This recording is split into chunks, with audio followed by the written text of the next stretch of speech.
నైనా ఏమనైనా నిన్న మా మేస్తారు అన్నని కుక్కను కొట్టినాడు. అవునా? దేనికిరా కుట్టినాడా?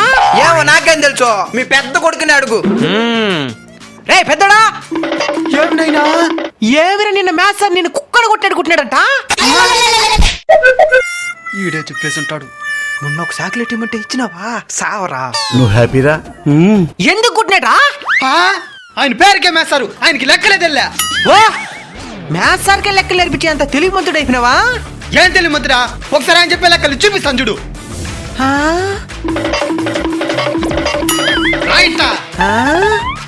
తేజీ వేతలని చెప్పినాడు. 432 నుంచి 199ని తీసేసినాడు. ఎట్టా? 2లో నుంచి 9 పోదు కాబట్టి పక్కనోడి కాడ నుంచి ఒక టప్పు తీసుకోమన్నాడు. బాగానే ఉండదు. 2కు ఒక టప్పు ఇస్తే ఎంత? 3 అవుతుంది. ఆయన 12 అని చెప్తున్నాడు. సార్ తాను కూడా 3లో నుంచి ఒక టప్పు తీసుకున్నాం కాబట్టి 12 అవుతుంది. 12లో నుంచి 9 పోతే ఎంత? 3. ఇంకేడ ఒక టప్పు ఇచ్చేసినాం కాబట్టి 2 ఉంటుంది. 2లో నుంచి 9 పోదు కాబట్టి 4 దగ్గర నుంచి అప్పు తీసుకోమన్నాడు. అంతే కదా? ఏంటంతే? ముందు మనం 2 కప్పిచ్చుండా, వాడి దగ్గర తిరిగి తీసుకోవాలి. ఇప్పుడు నాకు ఒక 10 రూపాయలు అప్పుగా ఇయ్యమే. ఇప్పుడు నువ్వు అప్పుగా ఇచ్చిన 10 రూపాయలు నన్ను అడిగి తీసుకుంటావా, పక్కన అడిగి తీసుకుంటావా? లెక్కలు నేర్పిస్తారంట, లెక్కలు చాలు కానీ పాయా. నిన్ను కుక్కడు కుట్టినాడు కదరా?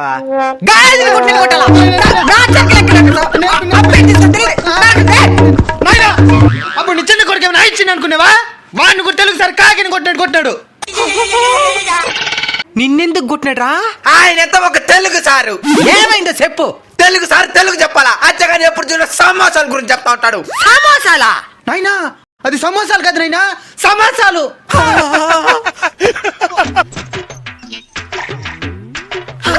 సార్ దానదులు నాయనా, అదేదో సువర్ణ వలసందంట.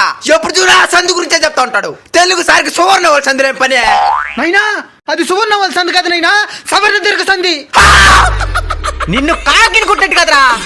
ఇంకా నల్లగా ఏముంటదరా? దున్నపోతు.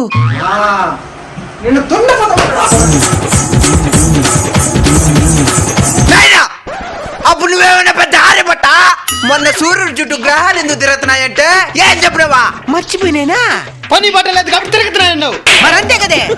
ఈ సమాధానానికి సార్ ఏం చెప్పినాడు? First medal ఇచ్చేసాడా? మెడలీలా మెడకా మీద కొట్టినాడు.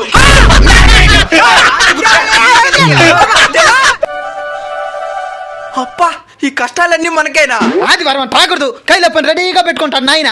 అన్నా అసలు ఆదివారం ఎందుకు లీవ్ ఇస్తారు? సార్ వాళ్ళు చికెన్ తినేదానికి. మరి ఇంకెట్ట అనుకున్నావో?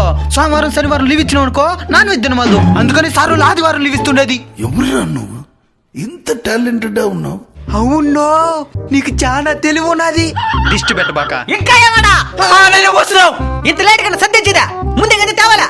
నడిచి వచ్చే లోపల లేట్ అయిపోయింది నాయనా. సరేలే. రే చిన్నడా నువ్వే ఆవు గిట్టుకోయి. రే పెద్దడా నువ్వే వరకు నీళ్ళు కట్టు. వెళ్ళండ్రా. మేము ఈ పని చెయ్యము నాయనా. ఎందుకా? మా ఫ్రెండ్స్ అంతా తక్కువ చేసి మాట్లాడుతున్నారు, బురదలో పనిచేసే వాళ్ళని. ఆ బురదలో పండిన పంటతోనే వాళ్ళ కడుపులు కూడా నిండుతుండేది. అయినా చిన్నపిల్లలు తెలిసి తెలియకుండా మాట్లాడేసి ఉంటారు, దాన్ని పట్టించుకోవద్దండి. తెలిసి మాట్లాడినా తెలియకుండా మాట్లాడినా ఇది బురదే కదా. మేము ఇంక బురదలో పని చేయము నాయనా. మీలాగనే ప్రతి ఒక్కరూ అనుకుంటే ఏం తిని బతుకుతారు? టెక్నాలజీనా? మట్టి బురద అయితేనే పంట పండుతుంది, అలానే మన బుద్ధి బురద అయితేనే మన పాపం పండుతుంది. ఏ రోజు మనకు అన్నం పెట్టే వృత్తిని తక్కువ చేసి మాట్లాడకూడదు.